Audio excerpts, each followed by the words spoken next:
Did you see the interview today with Stephanie Beacham, you know, the actress? She's never talked about this before, and she's just suddenly come out with it. She said in the 70s, she was raped, and that she partially blames herself for the attack and that it caused the demise of a long-term relationship that she had at the time, because that wasn't the rapist, but that she just couldn't handle it.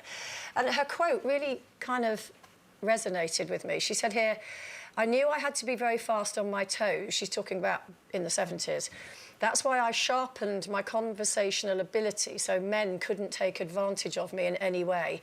I had a £5 note sewn into the lining of my coat, and that was my getaway money. I can remember avoiding rape several times, couple of times not." Yeah, it's that couple of times not. And, you know, and she's saying, you know, isn't it interesting quite often how victims will blame themselves? And I think we've got to be really careful always to, you know, to remind people it is the perpetrator who is wrong. It doesn't matter that if you've had a drink or whatever, or if you'd gone back with somebody and wanted to be with them and then didn't want to be with them. At the end of the day, it is not your fault. It is the person who attacked you. However, we've discussed that before, but particularly when you've got daughters, it is saying try not to put yourself in situations that could be potentially dangerous, you know, try and stay with your friends and those kind of things. But this reminded me of a situation I got myself into, and I wasn't a teenager, I mean, I was in my early 20s, very young new presenter, a bit green, and we had a director who was kind of visiting our TV station on a sabbatical. He was working there for a couple of months, and he said to me, "Oh, you know, I'd love to talk to you about this programme idea I've got." And of course, I was all wide-eyed and like, "Oh, that would be great." He said, "Perhaps, you know, I could take you out for dinner, we could discuss it over dinner." I was like, "Yes, of course."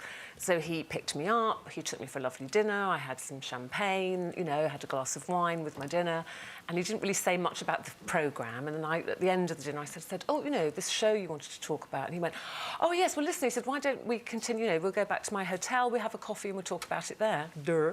And I said, "Oh, right, lovely." And it wasn't until I was up in his room and he shut the door and he opened the minibar and said, "So what can I get you to drink?" I suddenly thought, "Oh, you stupid, stupid girl.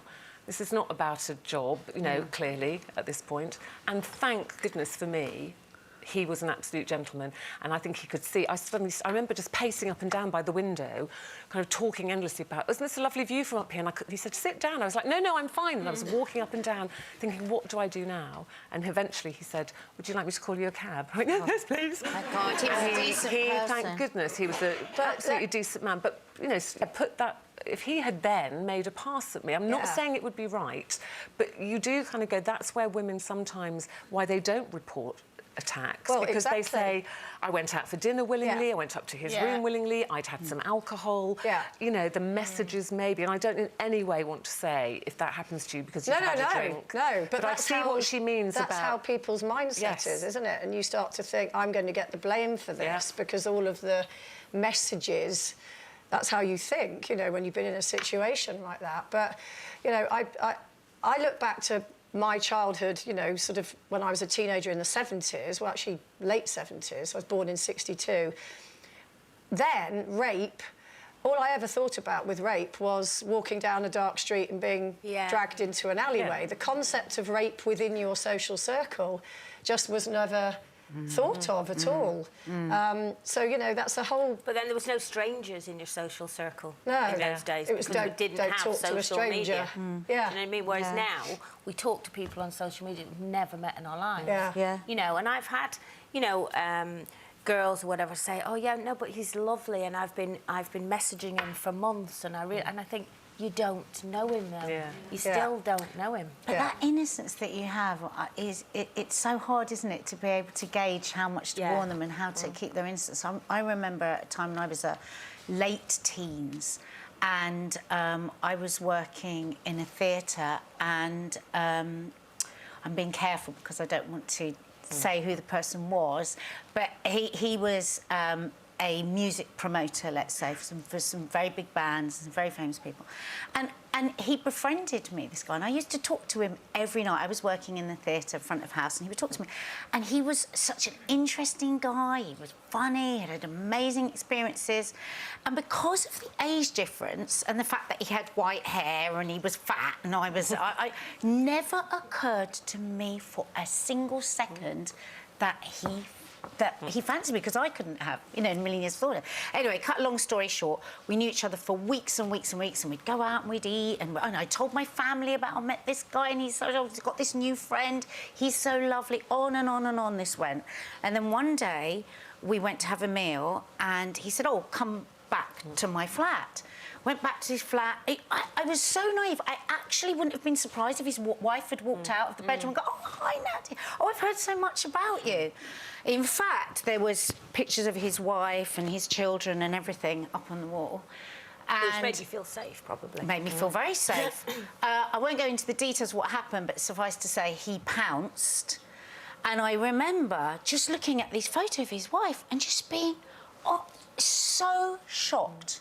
Now, nobody could have warned me on that. I was telling my parents about this lovely man that I'd met, you know, and I remember he would phone me. That sounds like grooming, he would have isn't it? banned. It is like grooming. Yeah. He'd obviously I done never thought that of that, very you know. slowly, befriended you. Yes, and God, so I you never felt thought of it like comfortable with him. he would phone me and he'd be with really famous bands, and he'd say, I'm so worried I'm going to say a name, and he'd go, oh, listen, I'm with so and so, say hello from a famous, you know, person, and that I would find awkward. I'd go, oh, hello, because I didn't really want to talk to them, because I thought this guy was my friend, and I wasn't into pop stars and bands and stuff. Yeah, but he probably thought you'd be impressed with that. You know what's really sad? I actually just really liked him. I thought he was a really nice older guy, and I thought we were friends. History is littered with situations like that. Yeah. Thank God I could get out. It is Thank God I got out of the flat. If you've enjoyed that, then why not click here for more?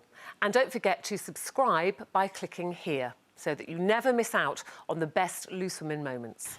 He was a computer hacker, so he used to track us down. So wherever we went, I changed my name, I cut my hair off, we did everything we could to be underground, but he tracked us down. So when people say, why didn't you get away from him? Yeah, that's sort of what people think, don't they, when they that you hear just stay, but stories it's not like yours. that. But what